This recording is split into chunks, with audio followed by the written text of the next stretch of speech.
दिसतंय का?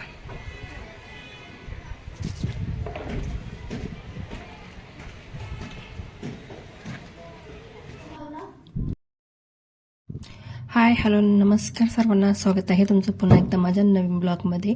तर बघा, मुलीने ऑनलाईन ड्रेस ऑर्डर केले होते आणि तिची ड्रेस आली होती डिलिव्हरी. तर बघा, तर तिने हे केले, अनबॉक्सिंग केली आणि घालून बघितले. बघा, छान अशी बॅगी पॅन्ट ऑर्डर केली होती आणि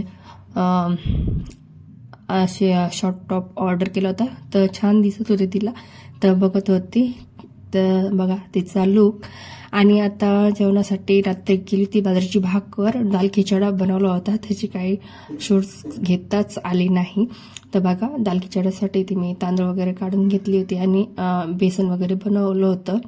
त्यानंतर काही शूट्स वगैरे मला जास्त घेता आले नाही, कारण लाईट गेलेली होती त्यामुळे. त्यानंतर आता हा आहे दुसऱ्या दिवशीचा व्हिडिओ, म्हणजे आजचाच. तर आज आहे संकष्टी चतुर्थी आणि संकष्टी चतुर्थीच्या सर्वांना हार्दिक हार्दिक शुभेच्छा. तर चला, सकाळची आज होती मुलांना सुट्टी आणि सकाळी उठले होते, आवरलं होतं, सगळं काम वगैरे झालं होतं खूप. म्हणजे आता डेलीच आपलं रुटीनच आहे, भांडे वगैरे घासायचं, फरशी वगैरे पुसायचं. तो आता माझी भांडी वगैरे घासून झाली होती. सकाळचे चहा पाणी झाला होता आणि मुलांना नाश्ता वगैरे दिला. आणि त्यानंतर किचन वाटा मला साफ करावा लागतो. तर माझं हे डेलीचं रुटीन आहे. डेली मला किचन वाटा अशाच पद्धतीने साफ करावा लागतो, पूर्ण पाणी वगैरे टाकून साबणीने पूर्ण स्वच्छ करावा लागतो मला अशाच पद्धतीने. आणि त्यानंतरच मी म्हणजे पूर्ण स्वयंपाक करत असते नंतरून.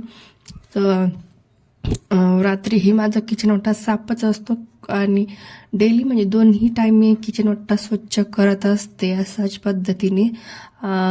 पद्धतीने थोडासा हे करते.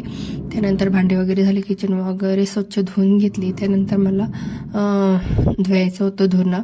तर खूप पाऊस आहे आमच्याकडे, पावसामुळे कपडेही वाळत नाही आणि खूप बाहेर म्हणजे धुण्यासाठी जागा बाहेर असल्यामुळे कसं आहे ना, तर ओलही व्हावं लागतं रोज. तर बाहेर देखील नळ आहे आणि हा असा साठवणीसाठी पाण्याचा टप आहे. तर चला, धुणं वगैरे झालं होतं. आणि आता हे बघा, हा आहे आमच्या घराचा वरचा दुसरा फ्लोअर. तर इथे एक रूम.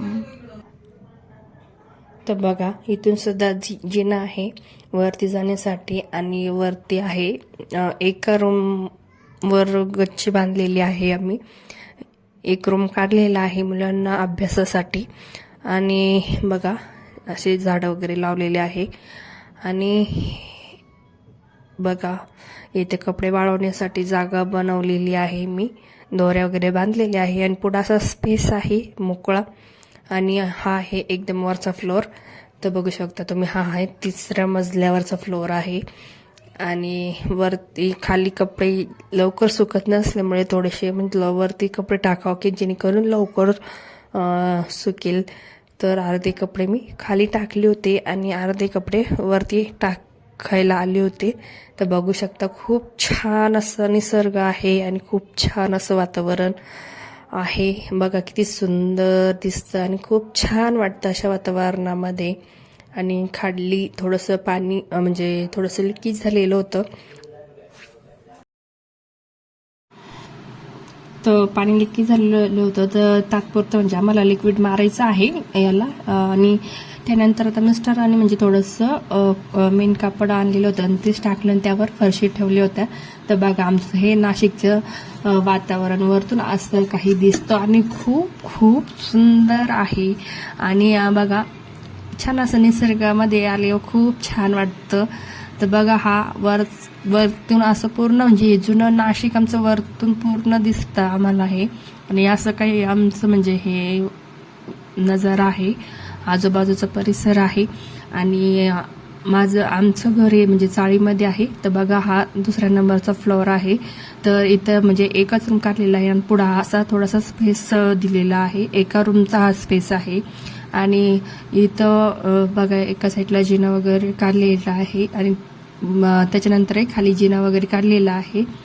आणि बघा, वरती आल्यावर खूप छान वाटतं, खूप मन प्रसन्न वाटतं आणि एकदम सुंदर असं वातावरणामध्ये डेली तर काही येणं होत नाही, कारण म्हणजे थोडंसं वरती असल्यामुळे जाण्या येण्याचा प्रॉब्लेम होतो, पाय वगैरे दुखतात, त्यामुळे काही जास्त वरती येत नाही. तर बघा पावसामुळे कसं म्हणजे खूप थोडंसं ओलावा आलेला आहे गच्चीला आणि वरती पाण्याची टाकी वगैरे बसवलेली आहे. आणि बघा आता मुलगा खाली गेला होता, मुलगा फोन वगैरे घेऊन, तर त्याचं चाललं होतं शूट. तर तुम्हाला लगेच म्हणजे कधीतरी मी बघा मुलगा तो त्याचा शूट्स घेत होता थोडासा आहे. तर नक्की मला कमेंटमध्ये सांगा तुम्हाला होम टूर जर बघायची असेल तर बघा. आणि नंतरून आता आम्ही खाली आलो होतो आणि आता मुलांना जेवणासाठी रात्री दाल खिचड होता, तोच गरम करून वगैरे दिला. आणि मला होता उपवास, आज आहे संकष्टी चतुर्थी. त्यानंतर मी साबुदाणाचे पापड वगैरे चकल्या वगैरे तळल्या होत्या आणि त्या खाल्ल्या. आणि मुलगा बघा खूप आळशी होता, जेवायला पाणी मागत होता. तर बघा मिस्टरांना सांगत होते की तुमच्यावरच गेलेला आहे हा बघा. त्यानंतर फराळ वगैरे केलं होतं आणि मुलींनी बघा आज देवपूजा केलेली आहे. चतुर्थी होती तर तिला सांगितलं होतं देवाची पूजा वगैरे कर. तर बघा तिने छान देवाची पूजा केली. तर व्हिडिओ आवडला तर नक्की लाईक करा, शेअर करा, सबस्क्राईब करा.